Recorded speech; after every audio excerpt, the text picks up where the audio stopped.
नमस्कार दोस्तों, कैसे हैं आप लोग। मेरा नाम है हर्षित द्विवेदी और मैं आपका स्वागत करता हूं 7 मार्च 2019 के करंट अफेयर्स में। इसमें जो टॉपिक्स मैं डिस्कस करने वाला हूं तो वो है फ्रेंड्स कि अभी अभी हजार्डस और वेस्ट मैनेजमेंट रूल्स जो 2016 के उसमें कुछ अमेंडमेंट्स किए गए हैं, वो क्या अमेंडमेंट्स है उनको बताऊंगा। फिर जन औषधि दिवस मनाया जा रहा है 7 मार्च को, उसके साथ जो जन औषधि स्कीम है उसको डिस्कस करेंगे। क्वालिटी एश्योरेंस स्कीम ये इसलिए लाई गई है कि जो बेसिक टेस्टिंग होती है ना मेडिकल लेबोरेटरीज में, उसके स्टैंडर्ड्स को बढ़ाया जा सके। तो जो लोअर लेवल पे ये लेबोरेटरीज होती हैं उनको सर्टिफिकेशन दिया जाए, वहां पे जो टेस्ट हो रहे हैं उनकी क्वालिटी को बढ़ाया जा सके।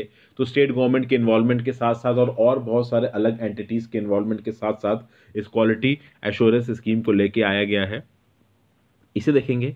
फिर Swift society for world wide interbank financial telecommunication, ये क्या है। तो स्विफ्ट कोड के बारे में आपने सुना होगा फ्रेंड्स। तो इस स्विफ्ट कोड से रिलेटेड गाइडलाइंस को सही से ना फॉलो करने के लिए इंडिया में बहुत सारे पब्लिक और प्राइवेट सेक्टर बैंक के ऊपर पेनाल्टी लगाई है अभी आरबीआई ने। तो उस टॉपिक को हल्का फुल्का देखेंगे। फिर स्वच्छ सर्वेक्षण अवार्ड 2019, स्वच्छ सर्वेक्षण अवार्ड्स के बारे में पहले आपको बता चुका हूं। कुछ अवार्ड्स इंपॉर्टेंट किसको दिए गए हैं वो देखेंगे। फिर form 26 election commission of India ने जो कैंडिडेट्स जो अभी इलेक्शन में खड़े होने वाले हैं उनसे पिछले 5 साल के आईटी रिटर्न्स मांगे हैं, साथ साथ बहुत सारी फॉरेन की जो उनकी इनकम है उसके बारे में डिटेल्स मांगी हैं। तो ये फॉर्म 26 क्या है इसको देखेंगे। इलेक्शन कमीशन ऑफ इंडिया इसको लेके आता है ताकि वो लोग अपने इनकम टैक्स रिटर्न फाइल करें। फिर वर्ल्ड एयर क्वालिटी रिपोर्ट 2018 में क्या है, ये तो देखिए काफी न्यूज में चल रहा होगा, बहुत सारे आपने स्नैपशॉट्स भी देख लिए होंगे, तो इसकी हल्की फुल्की फाइंडिंग्स को देखेंगे। फिर कल की अगर आपने करंट अफेयर्स देखी होगी, नहीं देखी तो जाके देखिए फ्रेंड्स, उसमें मैंने आपको बताया था कि यूएस ने कल 5 मार्च को, कल तो देखिए 6 मार्च थी, तो 5 मार्च को एक डिसीजन लिया था यूएस ने कि जनरलाइज सिस्टम ऑफ प्रेफरेंसेस का जो बेनिफिट दिया जा रहा था इंडिया को, जिसके चलते यूएस को 190 मिलियन डॉलर्स की इंपोर्ट ड्यूटी कम मिल रही थी इंडिया की जो प्रोडक्ट्स इंपोर्ट हो रहे थे यूएसए के अंदर। तो उसको उन्होंने एक 60, मतलब वैसे तो रिवोक कर दिया था, एक 60 डे की विंडो बनाई थी। उस 60 डे की विंडो के बाद वो पूरा खत्म कर दिए जाएंगे जो जीएसपी बेनिफिट्स दिए जाते हैं इंडिया को। तो इसके रिस्पॉन्स में इंडिया क्या कर सकता है इसको मैंने यहां पे डिस्कस किया है, और कुछ वन लाइनर न्यूज है जो कि इंपॉर्टेंट है। तो शुरू करते हैं फ्रेंड्स। हैजार्डस और वेस्ट मैनेजमेंट रूल्स 2016 बदले गए हैं।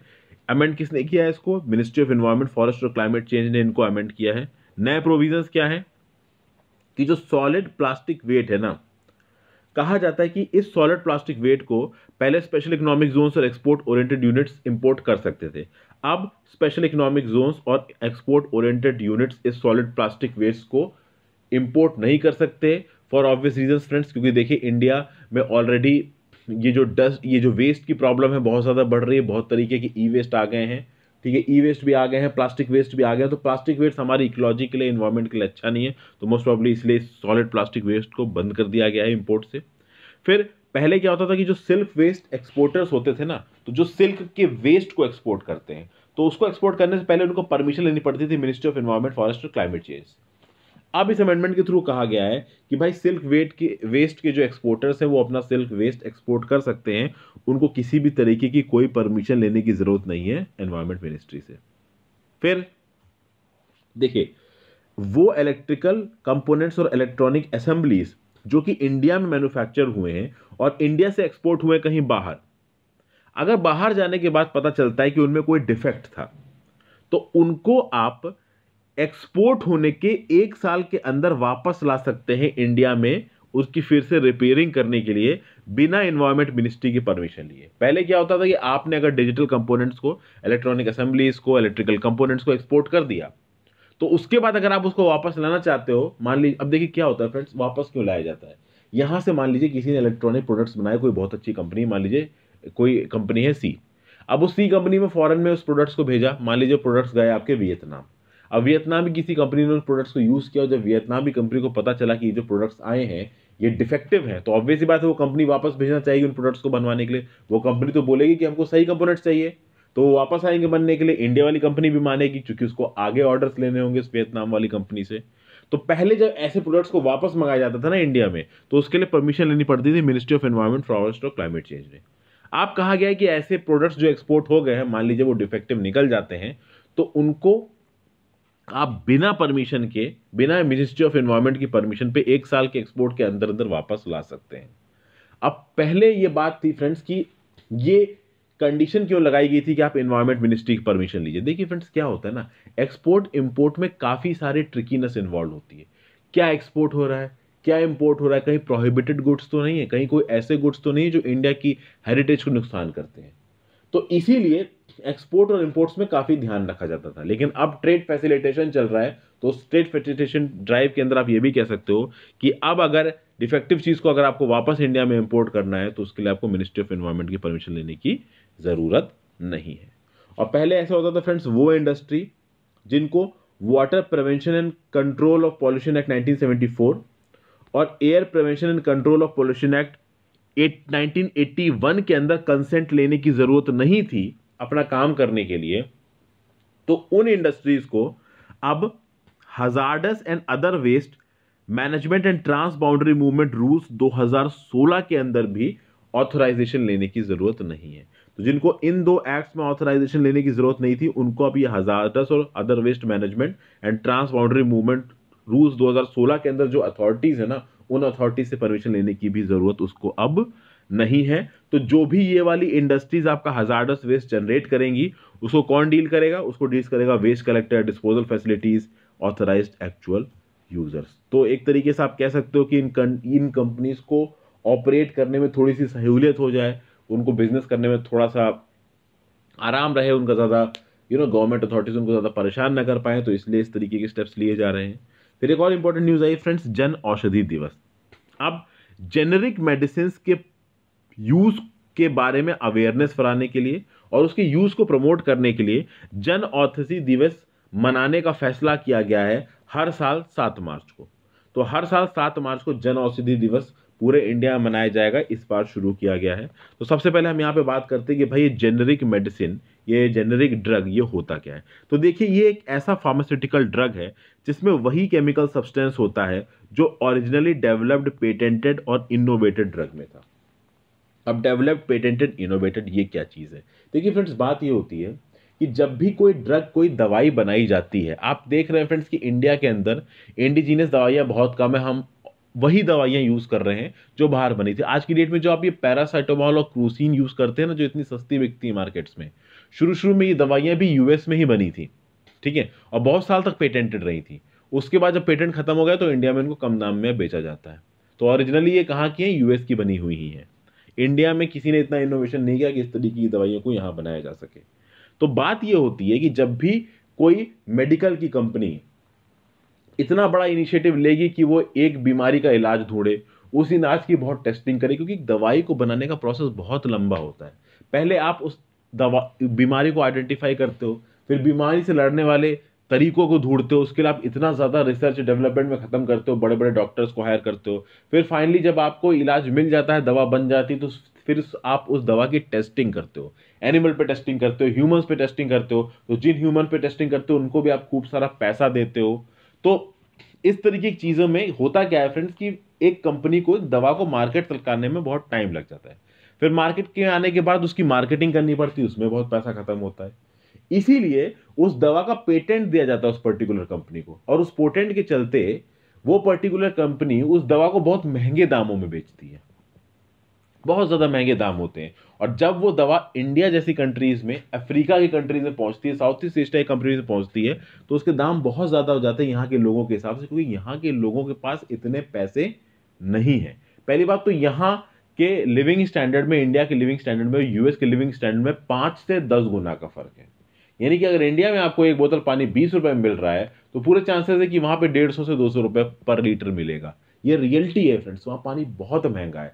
बहुत सारी ऐसी चीज़ें, मैं बस एक पानी का एग्जांपल ले रहा हूँ, बहुत सारी ऐसी चीज़ें जो वहाँ पे महंगी है। तो वो इसलिए क्योंकि वहाँ का लिविंग स्टैंडर्ड ज़्यादा है, वहाँ की करेंसी की वैल्यू ज़्यादा है, और जितनी यहाँ पे जो पैसों की वैल्यू है, वहाँ जाके उसकी वैल्यू उतनी ही ज़्यादा हो जाती है। तो उसी लिए जेनरिक मेडिसिन बहुत महंगी है। सॉरी, ये जो ओरिजिनल मेडिसिन होती है ना, पेटेंटेड मेडिसिन, वो बहुत महंगी होती है। लेकिन एक बार जब उस मेडिसिन का पेटेंट खत्म हो जाता है, तो फिर उसका जेनरिक वर्जन बनाया जा सकता है। और जेनरिक वर्जन में बस पेटेंट की कॉस्ट इंक्लूड नहीं होती, यानी कि अब उसका लो कॉस्ट वर्जन मार्केट में आ जाता है, और वो लो कॉस्ट वर्जन भी उतना ही इफेक्टिव होता है फ्रेंड्स, क्योंकि उसमें वही एक्टिव केमिकल सब्सटेंस होता है, वही एक्टिव फार्मास्यूटिकल इंग्रेडिएंट होता है जो ओरिजिनल मेडिसिन में था। तो उसके थेरेप्यूटिक एसेट इफेक्ट्स और जो उसके मेडिसिनल इफेक्ट्स होंगे वो वही होंगे जो ओरिजिनल मेडिसिन के थे। तो ये होती है आपकी जेनरिक मेडिसिन। अब अगर जन औषधि से रिलेटेड अगर आप स्कीम की बात करोगे, गवर्नमेंट स्कीम की, तो वो है प्रधानमंत्री भारतीय जन औषधि परियोजना। ये क्या है? ये कैंपेन था जिसको department of pharmaceuticals government of India ने लॉन्च किया है, जिसमें यह बोला गया है कि भाई लोगों को क्वालिटी मेडिसिन दी जाएंगी अफोर्डेबल प्राइसेस पे स्पेशल केंद्राज में। और वो केंद्र कौन से होंगे? प्रधानमंत्री भारतीय जन औषधि केंद्र। प्रधानमंत्री भारतीय जन औषधि केंद्रों को बनाया गया है ताकि लोगों को जेनरिक ड्रग्स दी जा सके कम प्राइसेस पे, जिनकी जो एफिशिएंसी है, क्वालिटी है, वो एक्सपेंसिव ब्रांडेड ड्रग्स के बराबर हो। और प्रधानमंत्री भारतीय जन औषधि परियोजना और केंद्र को सेटअप करने की रिस्पॉन्सिबिलिटी किसे दी गई है? Bureau of pharma PSU of India. Bureau of pharma PSU of India क्या है? Department of pharmaceuticals government of India के अंदर में है और सारे सेंट्रल पब्लिक अंडरटेकिंग्स की मदद से मिलकर बना है।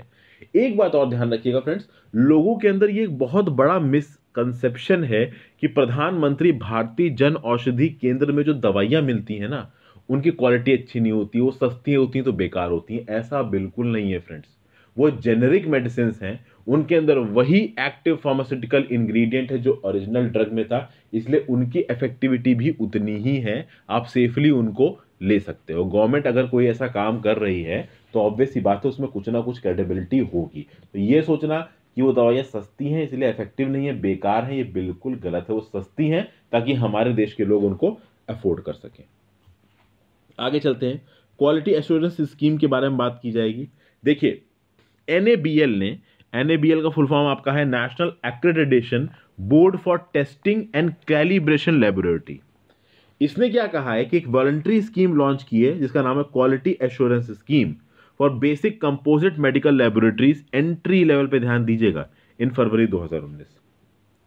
इस स्कीम का काम क्या है? क्वालिटी एश्योरेंस स्कीम का, कि जो बेसिक कंपोजिट मेडिकल लेबोरेटरीज होती है ना, जो एंट्री लेवल मेडिकल लेबोरेटरीज होती हैं, उनको सेंसिटाइज किया जाए ताकि वो बेसिक डुएबल क्वालिटी प्रैक्टिसेस को फॉलो कर सके। अब क्या होता है, जो छोटी छोटी लेबोरेटरीज होती है ना, उन्हें बहुत हाई लेवल के टेस्ट नहीं होते, फिर भी हल्के फुल्के टेस्ट होते हैं, जैसे यूरिन टेस्ट हो गया, लीवर किडनी फंक्शन टेस्ट हो गया, कॉमन इन्फेक्शंस के टेस्ट हो गया, ब्लड काउंट टेस्ट हो गया, ग्लूकोज लेवल टेस्ट हो गया। ठीक है, तो इस तरीके की चीजें वहां पे होती हैं। तो अगर इन स्मॉल लेवल की मेडिकल लेबोरेटरीज को इनरोल कराना है ना, तो बहुत कम डॉक्यूमेंटेशन करने का, एक बहुत ही छोटी सी फीस लगेगी स्कीम के अंदर आने में। और components of competence assessment have been added for ensuring quality and validity of test results। तो इस स्कीम के अंदर आने से गवर्नमेंट के थ्रू इन लेबोरेटरीज को सपोर्ट मिलेगा कि जो भी इनके टेस्टिंग के रिजल्ट्स आ रहे हैं ना, उसमें एफिशिएंसी आ सके, वो और परफेक्ट और एक्यूरेट हो सके। इस बात को समझने की कोशिश कीजिए फ्रेंड्स। देखिए, नॉर्मली अगर आपके पास पैसे हो, मान लीजिए आपको कुछ दिन से तबियत खराब है, बुखार आ रहा है, तो आप नॉर्मली क्या करोगे? डॉक्टर के पास जाओगे। डॉक्टर आपको अगर कोई टेस्ट लिखेगा बुखार में, तो सबसे पहले लिखेगा कि आप अपना फुल कंप्लीट ब्लड टेस्ट करा के आओ, जिसमें ब्लड काउंट्स भी होंगे, प्लेटलेट्स सब कुछ देखा जाता है। तो जब आप ये ब्लड टेस्ट कराने जाओगे फ्रेंड्स, तो नॉर्मली आपसे बोला जाता है लाल पैथ लैब से करा लीजिए, पर सबकी औकात नहीं होती है कि वो लाल पैथ लैब से जाके टेस्ट करा ले, क्योंकि लाल पैथ लैब्स और जो बाकी ब्रांडेड ये जो टेस्टिंग एजेंसीज है ना, ये काफ़ी महंगी है। तो हर कोई लाल पैथ लैब्स में जाके अपना ब्लड टेस्ट या कोई और टेस्ट नहीं करा सकता। बहुत सारे लोग इन सब ब्रांडेड टेस्टिंग अथॉरिटीज के जाने के अलावा वो कहां जाते हैं? छोटे छोटे लेबोरेटरीज जाते हैं, जहां चीजें सस्ती से होती हैं। तो वो यही है आपकी बेसिक कंपोजिट मेडिकल लेबोरेटरीज। यहां पे जो टेस्टिंग की जो फीस होती है ना, वो काफी कम होती है, उसके चलते लोग यहां पे आते हैं अपनी टेस्टिंग कराने के लिए। इससे होगा क्या इस स्कीम से, कि ग्रास रूट लेवल पे जो लेबोरेटरीज काम कर रही है ना, इनकी क्वालिटी बढ़ेगी, और जब इनकी क्वालिटी बढ़ेगी तो धीरे धीरे ये अपनी प्रैक्टिसेस को और इंप्रूव करने की कोशिश करेंगे, इनकी खुद की क्रेडिबिलिटी बढ़ेगी, तो लोग इनके पास ज्यादा आएंगे और धीरे धीरे ये एक्रेडिटेशन भी ले लेंगे ISO 15189 के अंदर में। और कहा जा रहा है कि इस स्कीम के थ्रू 5000 लेबोरेटरीज में अगले 5 साल में एक चेंज लाया जाएगा और उनको उन लैब्स में बदल दिया जाएगा जो बहुत हाई लेवल के एफिशिएंट और क्वालिटी सर्विस देते हैं। ठीक है, उसके थ्रू पेशेंट्स जो कि सर्विसेज ले रहे हैं स्मॉल लैब्स में, प्राइमरी हेल्थ सेंटर में, फिर कम्युनिटी हेल्थ सेंटर में, फिर डॉक्टर्स क्लिनिक में, स्टैंड अलोन स्मॉल लैब्स में, लैब्स इन स्वाम्स, नर्सिंग होम्स में, उनको क्वालिटी लैब रिजल्ट्स लगेंगे। इसका तो मेरे साथ एक लाइव एक्सपीरियंस रहा है फ्रेंड्स। एक बार मैं लखनऊ में था, मेरी तबीयत खराब हो गई थी, मुझे 6-7 दिन से बुखार आ रहा था, तो मैं एक डॉक्टर को दिखाने के लिए गया और वो डॉक्टर थोड़े बहुत ठीक थे, ठीक ठाक माने जाते थे। उन्होंने मेरा चेकअप वेकअप किया, उन्होंने मुझे ब्लड टेस्ट लिखा और उन्होंने अपने ही क्लिनिक में मेरा ब्लड टेस्ट कर दिया टाइफॉइड का, और वो टाइफॉइड का ब्लड टेस्ट आया नेगेटिव। तो ये मुझे लगा कि मुझे टाइफॉइड नहीं है, नॉर्मल बुखार आ रहा है, पर वो बुखार अगले 4-5 दिन तक नहीं गया।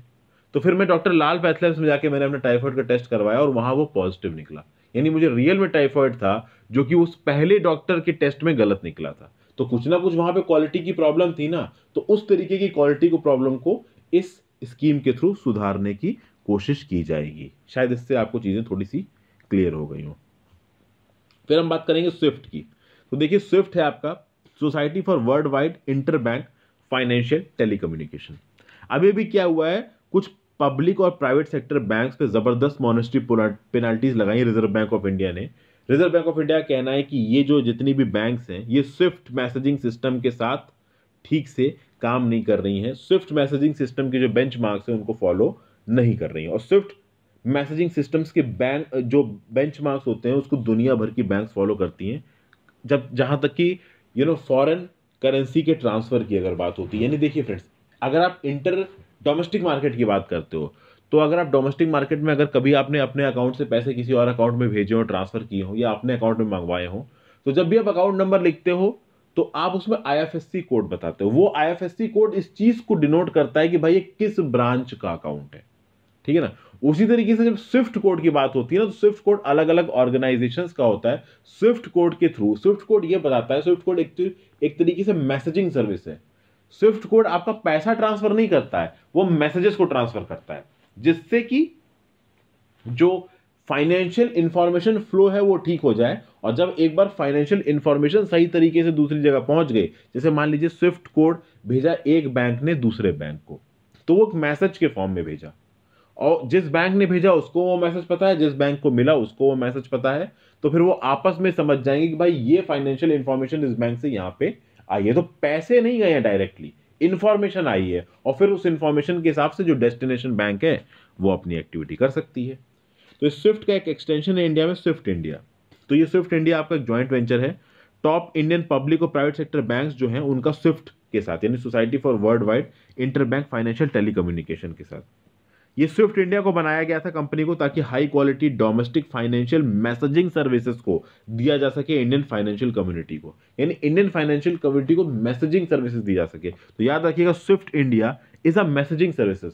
स्विफ्ट इंडिया के थ्रू जो भी आप ट्रांसफर कर रहे हैं ना कम्युनिकेशन, आप डायरेक्ट पैसा नहीं भेज रहे हो, आप मैसेज भेज रहे हो कि भाई इतना इतना पैसे का आपको सेटलमेंट करना है।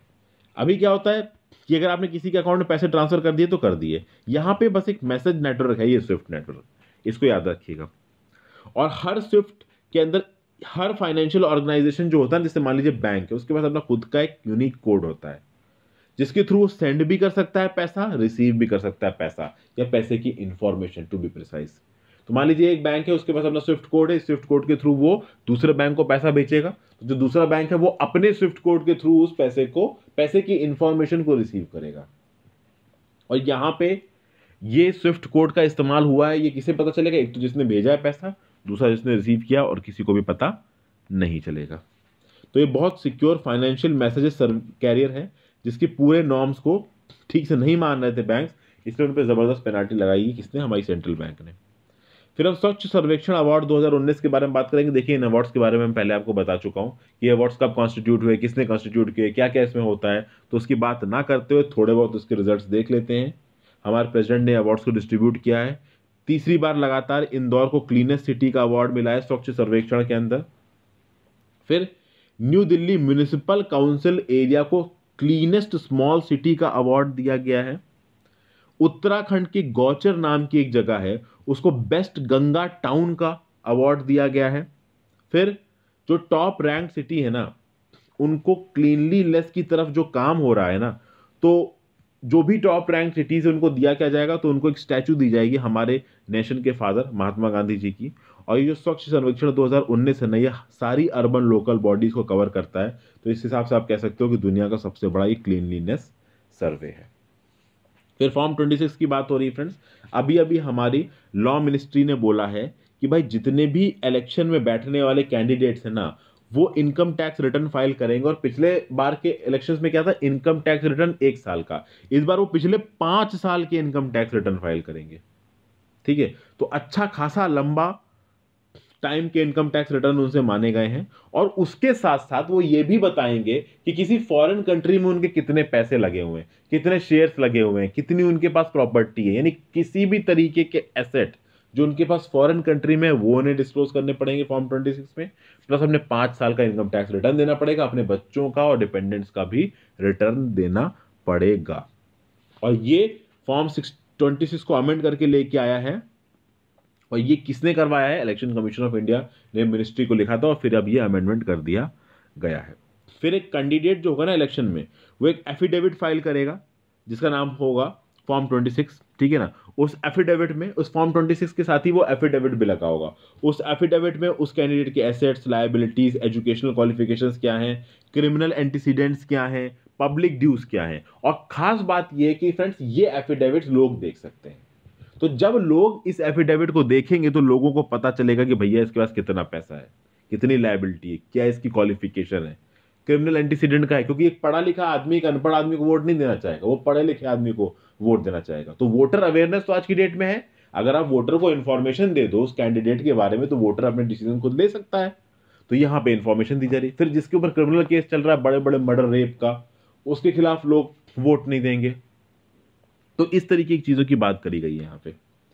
ठीक है, तो इस एफिडेविट को भी फाइल करना पड़ेगा नॉमिनेशन पेपर्स के साथ साथ एक ओथ कमिश्नर के सामने या फिर नोटरी पब्लिक के किसी ऑफिशियल के सामने। काम क्या है फॉर्म 26 का, ताकि वोटर्स एक इन्फॉर्म डिसीजन ले सकें, एक मैच्योर डिसीजन ले सकें। तो मैंने आपको पहले ही बताया था। और साथ साथ पार्लियामेंट पे क्रिमिनल एलिमेंट्स ना पहुंच पाए, करप्ट एलिमेंट्स ना पहुंच पाए, तो इससे बहुत मदद मिलेगी। और जैसा कि मैंने बताया कि कैंडिडेट्स को आईटी रिटर्न अपना भी, अपनी बीवी का भी, स्पाउस का भी, अपनी बीवी या पति जो भी बोल लीजिए, और जितने भी उनके डिपेंडेंट्स हैं उन सबका आईटी रिटर्न फाइल करना है, 1 साल का नहीं 5 साल का।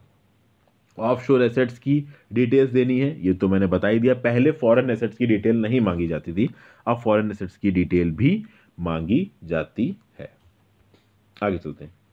अभी वर्ल्ड एयर क्वालिटी रिपोर्ट आई है 2018 की। इसको रिलीज किसने किया, ग्रीन पीस फाउंडेशन ने और आईक्यू एयर विजुअल ने। इसका काम क्या था कि भैया हमारे इन्वायरमेंट में पर्टिकुलेट मैटर 2.5 का क्या कंसेंट्रेशन है, इसको देखा जाएगा। तो और भी फ्रेंड्स इसमें क्या क्या एयर में कमी है, इसको भी यहाँ पे पॉइंट आउट किया गया है। तो 3000 सिटीज का सर्वे हुआ है, उसने बोला कि 64% ऑफ द सिटीज में वर्ल्ड हेल्थ ऑर्गेनाइजेशन की जो गाइडलाइन है ना कि भाई PM 2.5, पर्टिकुलेट मैटर 2.5 इतने से कम होना चाहिए, 64% of these 3000 cities do not fulfil this criteria. यानी लगभग 64% सिटीज, इन 3000 सिटीज में से वर्ल्ड हेल्थ ऑर्गेनाइजेशन का जो मिनिमम पर्टिकुलेट मैटर 2.5 क्राइटेरिया का, पर्टिकुलेट मैटर 2.5 कंसेंट्रेशन का जो क्राइटेरिया है ना, उसको फुलफिल नहीं करती हैं 64% सिटीज इन 3000 में से। फिर साउथ एशिया में कहा जाता है कि 99% सिटीज WHO की 10 माइक्रोग्राम्स क्यूबिक मीटर वाली जो स्टैंडर्ड एक्सपोजर की लिमिट है उसको मीट नहीं करती हैं। फिर अगर दुनिया भर की 10 मोस्ट पॉल्यूटेड सिटीज की बात की जाए, तो दुनिया भर की 10 मोस्ट पॉल्यूटेड सिटीज में 7 तो इंडिया में ही है, 1 चाइना में है और 2 पाकिस्तान में है। फिर सबसे ज्यादा पॉल्यूटेड सिटी पूरी दुनिया की कौन सी, तो गुरुग्राम, हमारा सो कॉल्ड गुड़गांव। उसके बाद कौन आता है, गाजियाबाद, फरीदाबाद, नोएडा और भूमंडी। ठीक है, फिर दिल्ली की अगर बात, ये इंडिया की बात कर रहे हैं, तो टॉप 6 सिटीज में, जो टॉप 6 अफेक्टेड सिटीज है ना दुनिया भर की, उसमें नंबर 1 पे आ जाएगा आपका गुरुग्राम, 2 पे गाजियाबाद, फरीदाबाद, 3 पे, 4 पे नोएडा। ठीक है, अच्छा 5वें नंबर पे फ्रेंड्स आपका पाकिस्तान की एक सिटी है, वो है फैजलाबाद। ठीक है, और शुरू के 6 में बस एक फैजलाबाद पाकिस्तानी है, टॉप 5 में एक फैजलाबाद पाकिस्तान है, बाकी सब इंडियन सिटीज है। दिल्ली का नंबर क्या है, 11। दिल्ली जो कि मोस्ट पॉपुलस माना जाता है। अब समझ में आ जाते हैं कि दिल्ली के साथ साथ बाकी सिटीज की भी रैंकिंग खराब है, दिल्ली 11वें नंबर पे है। और जो 30 मोस्ट पॉल्यूटेड सिटीज हैं दुनिया भर की, उसमें सबसे ज्यादा 22 इंडिया में है, 5 चाइना में, 2 पाकिस्तान में और 1 बांग्लादेश में। कैपिटल अगर आप देखोगे सबसे ज़्यादा पॉल्यूटेड कौन सा है, तो आपका है दिल्ली, उसके बाद ढाका, उसके बाद काबुल। काबुल कहाँ की कैपिटल है? अफगानिस्तान की। फिर हम बात करेंगे फ्रेंड्स कि अभी अभी जो जनरलाइज सिस्टम ऑफ प्रेफरेंसेस में यूएसए ने कहा है कि हम ये generalise system of preferences India पर से हटा देंगे, इसके रिस्पॉन्स में इंडिया क्या कर सकता है? इस टॉपिक को यहाँ पे देखने से पहले सबसे पहले मैं आपसे रिक्वेस्ट करूंगा फ्रेंड्स कि जो मैंने कल करंट अफेयर्स बनाए थे 6 मार्च के, उसमें जाके इस टॉपिक को जरूर देखें, तो वहां से आपको बहुत हद तक आइडिया मिल जाएगा। तो यहाँ पे जो भी बोलूंगा वो आपकी समझ में आ जाएगा। तो हुआ ये कि 2000 डोमेस्टिक गुड्स पे यूएस ने इंपोर्ट इंसेंटिव्स को हटा लिया। अब ये जो जनरलाइज सिस्टम ऑफ प्रेफरेंसेस होता है ना फ्रेंड्स, ये नॉन रेसिप्रोकल होता है। नॉन रेसिप्रोकल मतलब डेवलप्ड कंट्रीज, यानी कि जो यूएसए है एक डेवलप्ड कंट्री है, तो ये जनरलाइज सिस्टम ऑफ प्रेफरेंसेस देती है। और ऐसा नहीं है कि केवल ये इंडिया को देती है, बहुत सारी कंट्रीज को देती है। तो इसने इंडिया को भी दे रखा है, और ये डेवलपिंग कंट्रीज को देती है ऑन नॉन रेसिप्रोकल बेसिस। यानी अगर आप जनरलाइज सिस्टम ऑफ प्रेफरेंसेस कोई डेवलप्ड कंट्री डेवलपिंग कंट्री को दे रही है, तो उसके बदले में उससे कुछ एक्सपेक्ट नहीं करेगी। ठीक है, तो इंडिया को जो ये US generalise system of preferences के बेनिफिट्स दे रहा था, उसमें लगभग 1 से 6% की ही इंपोर्ट ड्यूटी लगाता था वो इंडिया से जो गुड्स आते थे उनकी कंट्रीज में, जिसके चलते यूएसए को लगभग 190 मिलियन यूएस डॉलर साल की इंपोर्ट ड्यूटी का हो रहा है नुकसान। ठीक है, अब बात यहां पे ये आई है कि यूएस ने कहा है कि हम इसको हटा देंगे, तो इसका 60 दिन का नोटिस पीरियड भी शुरू हो चुका है। अब ये जो जनरलाइज सिस्टम ऑफ प्रेफरेंसेस है वो यूएसए केवल इंडिया को नहीं देता है, वो इंडिया के साथ ब्राजील, बोट्सवाना, अफगानिस्तान और बहुत सारी अलग अलग लगभग 121 कंट्रीज को मिलता है। और अगर इस जनरलाइज सिस्टम ऑफ प्रेफरेंसेस को पूरी तरीके से हटा लिया जाता है 60 दिन के बाद, तो इंडिया के लगभग 5.6 बिलियन डॉलर के एक्सपोर्ट्स का जबरदस्त धक्का लगेगा। लेकिन प्रॉब्लम ये है फ्रेंड्स कि देखिए, ये जो आपके जनरलाइज सिस्टम ऑफ प्रेफरेंसेस में जो टैरिफ लगते हैं ना, ये मोस्ट फेवर्ड नेशन की गाइडलाइंस के हिसाब से लगते हैं। और मोस्ट फेवर्ड नेशन की गाइडलाइंस कौन देता है? वर्ल्ड बैंक देता है। तो एक्सपर्ट्स का ये बोलना है कि यूएस अगर इंडिया के खिलाफ इस जनरलाइज सिस्टम ऑफ प्रेफरेंसेस को हटा रहा है, तो उसको सबके खिलाफ हटाना पड़ेगा। और अगर वो केवल इंडिया के खिलाफ हटा रहा है, तो इंडिया जेनेवा में जो WTO की ट्रेड डिस्प्यूट सेटलमेंट बॉडी है ना, वहां पे जाके यूएस के खिलाफ एक केस फाइल कर सकता है। ठीक है, और इस तरीके का केस पहले भी फाइल हुआ है। तो 2013 में क्या हुआ था फ्रेंड्स कि 2003 में यूरोपियन यूनियन ने भी इंडिया से जनरलाइज सिस्टम ऑफ प्रेफरेंसेस को हटा दिया था। तो WTO में इंडिया ने अपील की थी और WTO में इंडिया ने जीत लिया था। ये GSP इंसेंटिव्स क्यों हटाया, किसमें हटाया था यूरोपियन यूनियन ने? टेक्सटाइल्स और ड्रग एक्सपोर्टर्स में। तो उसको इंडिया जीत गया था। तो यहां पे भी यूएस के खिलाफ इस तरीके का अपील कर सकता है इंडिया। लेकिन एक्सपर्ट्स का यह बोलना है, क्योंकि हमारी यूएसए के साथ ट्रेड सरप्लस है, हम अच्छा खासा यूएसए को एक्सपोर्ट करते हैं, तो बजाय ये कि हम WTO में जाके यूएसए के खिलाफ केस फाइल करें, बेहतर ये रहेगा कि हम यूएस अथॉरिटी से सीधे सीधे बायलैटरली बात करें और उनको इस बात के लिए कन्विंस करने की कोशिश करें कि आप इन जनरलाइज सिस्टम ऑफ प्रेफरेंसेस को ना हटाएं। अब एग्जैक्टली क्या होता है, क्या नहीं होता है, ये तो समय ही बताएगा। और कितना हमारे जो ब्यूरोक्रेट्स हैं वो अच्छी तरीके से यूएसए के साथ नेगोशिएट कर सकते हैं, वो देखना है। अगर आप यूएसए से बायलैटरल ट्रेड की बात करोगे तो बहुत जबरदस्त है फ्रेंड्स। 2017-18 में था $74.5 बिलियन और 2016-17 में है $64.5 बिलियन। तो आप देख सकते हैं कि इंडिया का ट्रेड सरप्लस है यूएसए के साथ। अब हम बात करेंगे वन लाइनर न्यूज की। देखिए, इस चीज को समझने के लिए जो मैंने अभी आपको बताया, ये जनरलाइज सिस्टम ऑफ प्रेफरेंसेस वाला टॉपिक है, इसके लिए कल ये करंट अफेयर जरूर देखिए।